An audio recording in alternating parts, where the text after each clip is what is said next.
Good morning. It's March 17th and we're up. It's another beautiful morning. It's in the mid to low 60s right now. Very comfortable weather. And we're up with our hot chocolate. So we're having hot chocolate. Again, it's just me and Allie here. This is our third day off grid at camp. I just got up this morning. I made a small campfire. There's no wind today. So I think we're going to be good for cooking and stuff outside again, because it's just too hot to cook inside. And to be honest, if you're preparing for any kind of disaster, you have to be able to know how to cook outside. You got to be able to make a campfire, and you got to have some kind of setup somewhere. So as you can see, that's one of those new ceramic greenie pans, and it does wonderful for camping and cooking over an open fire. We've done it before. This morning is corned beef hash and some bread we're going to have for breakfast. And you can see my tripod is still intact. Still working perfectly, actually. And we've already boiled some water, so we have hot chocolate. As you can see, there's Allie's hot chocolate in a Hershey's cup, of course. So we're set up for breakfast. And we're tired. It's been 2 days of hard work. Today will be our third day, and we're going to take it easy today. We're not going to overdo it. Don't know, we might get some rain today. It is forecast for rain. It could be a sprinkle, it could be a downpour. It's hard to tell here. But we got a few trees to plant. We're going to get those done first thing this morning. And then we're probably going to run the mower a little bit on the back behind me here. And from there we might take a walk on some of our trails and see how the trails are open. But that's what we're doing so far. And I'll bring you back when breakfast is cooked and on the plate. Allie's making toast over the campfire. There we go. Let's see if I can kick up some flames a little bit. We're going to try to make some toast this way to go with the corned beef hash. Cooked perfectly. It's crispy and definitely done. No burnt. And to get it out of that greenie pan, you almost have to slide it onto the plate because the pan is so slippery, which is one of the things I love about the greenie. But you can also push the food right out of it. But there's breakfast, guys. I've already had a cup of hot chocolate. And as soon as this bread toasts up a little bit, we're going to eat. And we'll bring you along for whatever other projects we get into today. Right now, the main thing was breakfast. And once we get this done and cleaned up, then we go on to planting trees. And I'll be back. Hey guys, I'm tired. It's still March 16th, I believe. And I made a little corral, if you will. I have a citrus tree in. I'm going to plant a second one in here. I'm hoping this will keep the deer out. Since the fencings are so close together, I don't think they'll jump over it. And let me take you in here. You can see my wattle fence. The first one had a lot more of the heavy-duty stuff in it, as you can see at the bottom. And then we filled in the top with some smaller stuff to get the height. This is about as tall as I am, which is about 5'5". And we're hoping the deer don't jump it. But that's the second part. So my trees are all fenced in. Let's see if we can get this open. Oh, wrong way. It only opens one way. We got another citrus tree planted. And if you can see here, this is my Florida King. This is an apple right here. Yes, you hear me huffing and puffing? It's been a long day. Allie and I are clearing some land. Belle of Georgia, peach. And this is either an apple or a pear. That's my golden Dorset apple. This is another apple that I planted last year, grew from seed. Oh, this is a pear, Kiefer pear. This is my Bartlett pear. And the instructions was to prune 1/3 of the tree and cut all the branches back to 6 inches. So that's what we did. And this is my Sam Houston peach. There's still 1 or 2 more peaches varieties I want to add in here. But what you can't see is right here. See that ripple? That's my deer fencing. So we're hoping that holds up. I'm going to put some supports down here tomorrow so they can't push it in. But we have about 100 foot of deer fencing up, and tomorrow I might not be able to move. I'm getting really tight and sore. And I'm going to show you one other thing we did today. And again, keep in mind, it's just me and my granddaughter up here. So, yeah, tired. Alright. We've been cutting out some trees in this area here. And what I did was I did check all the trees that I planted. Some of them were nibbled on, which I'm not surprised. I really should have known better. But I planted 2 avocado trees. I was gifted 4 this past week. Here's one of my loquats. As you can see, there's no leaves. So, I'm hoping they come back. It could be from the winter, I don't know. But I think they were nibbled on. This is a avocado. Put that in today, hoping it takes off. I have a second avocado. Now these trees can get up to 40 feet tall, so if they make it without being eaten, they should take off. Here's my other avocado. Okay. And there's something planted in this area, if I can find it. Which I don't see the... We're trying to mulch everything. Hallie missed these guys. And here's my fig. There's a beautiful fig. It had a ton of roots when I pulled that out of the pot. All these trees had a ton of roots. So I'm hoping that's going to take off for me and do very well. But now I got to take you for another walk here. Oh, I'm stumbling. I'm tripping over roots. And oh my, it's been a long weekend. It's actually been more than a weekend. It's been Tuesday, Wednesday, today's Thursday. So, I think today might be the 17th. I think I'm losing track of time. I'm too tired to really care. But Allie and I decided we wanted a better view out of the cabin. So, we decided to open some of this up. Now keep in mind, this had been bush hogged at one point, which got us started back here.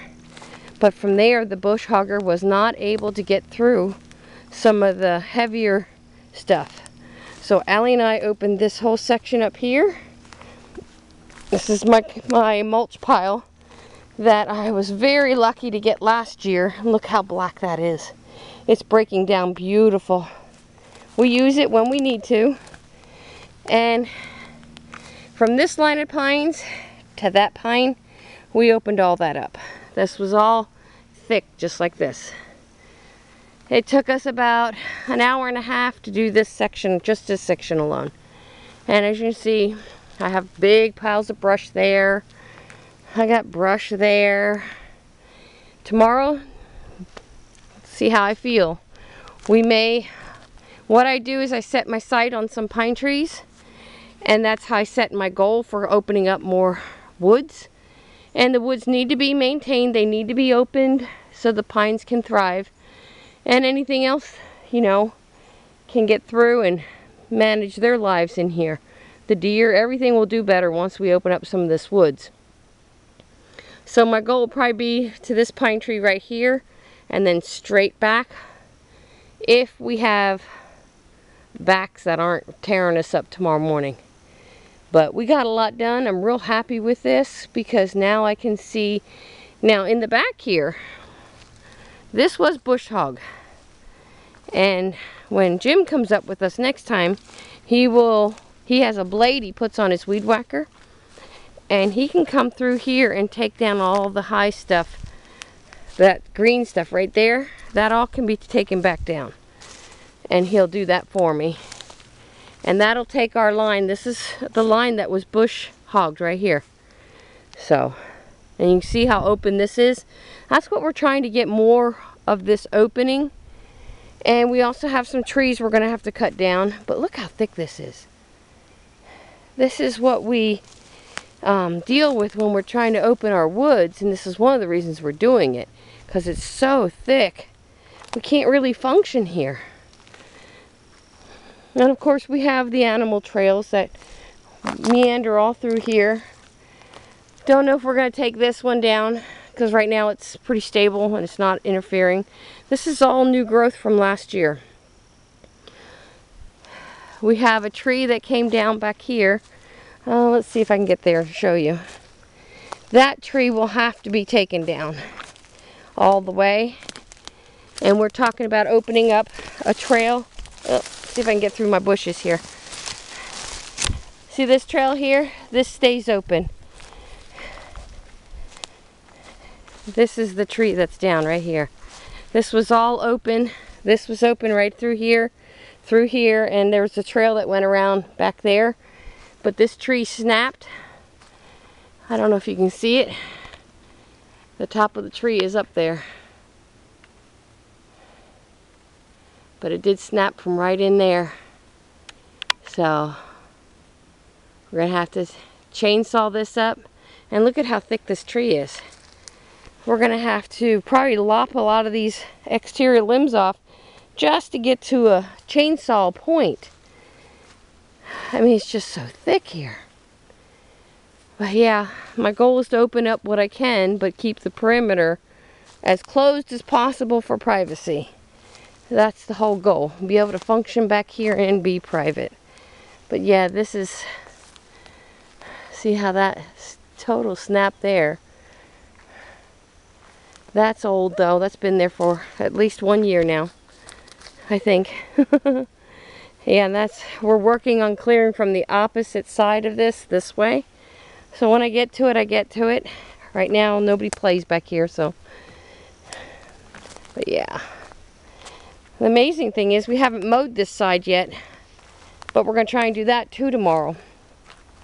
It'd be nice to clear some of this right here too, I think. You can hear the car going down the dirt road. You hear them, but they can't see you, and you can't see them. And that's a good thing. Us girls being back here alone, we don't need anybody knowing we're back here. Somewhere in here is a bee's nest, a ground bee's nest.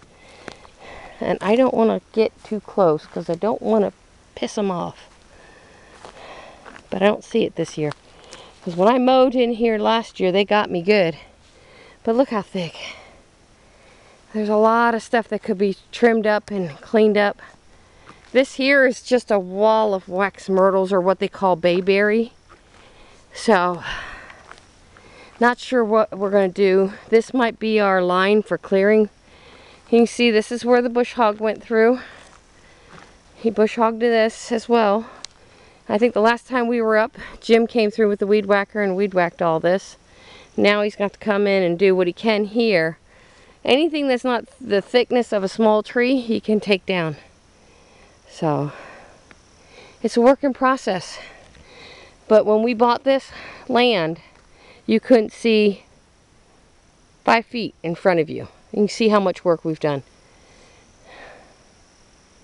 And the nice thing is, it doesn't seem to be growing back faster than what we can keep up with it at this point. And we have some gorgeous pine trees. That's a gorgeous pine tree right there. And you can't see them for all this wax myrtle. So I really want to be able to open them up and see them. Now this trail did go back and turned and went that way. But again, that's all grown in. So we have to reopen it. Yep. Our driveway's doing great. Ever since we dug ditches, it seems to be draining perfectly. And that's one of our hurdles here. We definitely have low ground, especially the area I'm in right now. This will flood all through here. And as you can see, these ruts are from when his friend got stuck. We've had delivery trucks stuck. But as you can see right now, everything's nice and dry. And that's a good thing. A very, very good thing. See, there's one of the ditches we dug right there. There was one right here, but it looks like it's filled in. So we might have to work on that again. But yeah. And this is all between the cabin and the driveway, this whole line here. And I'm thinking about taking that out as well. But I haven't made a decision. I'm not committed to it. It's going to be whatever the mood strikes me is what I'm going to end up doing. Because I like to have a view, because the deer will walk from over here. They literally walk from back in here. They cross right here. And they go right into this tree line right here. And they'll walk within 50 feet of us, which is really, really cool. And then somehow they're weaving their way through here, and they have a bedding spot way in the back over here that we won't disturb. But we may open up the path that goes to that point. I think I could take this out and not miss it at all. So, like I said, it's all a work in process. Nothing's made in stone except for getting that cabin finished. And right now the money's just not there to work on it. So when there's no money to work on the cabin, we will come up here and work on clearing land. You got to have a game plan when you're off-gridding and you're still developing the land. Alright guys, I think I've jabbered at you long enough. And today's Thursday, March 16th or 17th, I'm not even sure. But we'll see what we do tomorrow. See how we feel when we wake up, and we'll go from there. Hey guys, it's still Thursday. And look what I have going. We've had dinner. Nothing fancy, it's just a pot of canned beef stew. And some rye bread. Something simple because we're both exhausted. And now we have our tarp up, but it's up there pretty high. So we have a nice fire going. And we're just going to chill out by the fire and relax until dark. And then from there we'll probably just go to bed early and start all over again tomorrow. But I thought I'd bring it to you and let you see that fire. I miss being able to go to my campouts with my friends and enjoy a massive fire, but to me, this helps a little bit with all that. Alright, we'll see you all in the morning. Good morning. It's Friday morning. I believe it's March 19th, or 18th, I'm sorry. And as you can hear, it's about 8:30. We had a huge storm last night, and we had a ton of rain. I had to get up and close the door up, the sliding glass door up by my bed because it was raining in. And everything downstairs gets closed up for safety at night. But the tarp was down just like it was when we got here. So the first thing we had to do was prop it up. As you can see, it's propped up. We had to reattach some ties. There's a tie there we had to reattach. We attached a tie over there unsuccessfully, but it's up enough that we can function underneath it. Now, if we get another rain, we're probably done here because this tarp will be a huge hindrance and we won't be able to be outside at all at that point. So, we struggled. All our firewood is wet. Fortunately, we kept, see those red buckets there? They're full of dry kindling, and we keep those in the cabin all the time, and we've used up most of it trying to get this fire going this morning. But our problem is we're tired, we're sore, don't know that we're going to get much done other than put this poor little tree in the ground. It needs to go in the ground before we leave, and we might end up packing up and going home. We'll see what the day brings. If it's going to rain all day, there's no point staying because we're going to go home tomorrow morning anyway. So it's just a decision when to do that move, now or later. So we're going to get some breakfast, some hot chocolate, and we're going to make that decision here in a little bit. But right now, all I got on the stove is a coffee pot to get some hot water going so we can get some hot oatmeal and some hot chocolate. It's kind of discouraging because we really had planned to do some work up here today. But we knew coming into this that today would probably be the day of mostly rain. If the tarp would hold up, we could probably handle it pretty good. But with the tarp not holding up, our hands are really tied. There's nothing inside we can do because we're not the builders here. We're just the helpers to the builder who's at home, who could not make this trip due to his mother's poor health. He's kind of keeping an eye on her, and she was in the hospital when we left, so she's home. She's okay, but she's weak, and he goes over every day, help her with her pets, and to help take care of her. So we're going to see where we end up today, but we got so much done here, I'm not going to be disappointed. I just like being here. So we'll give you an update later.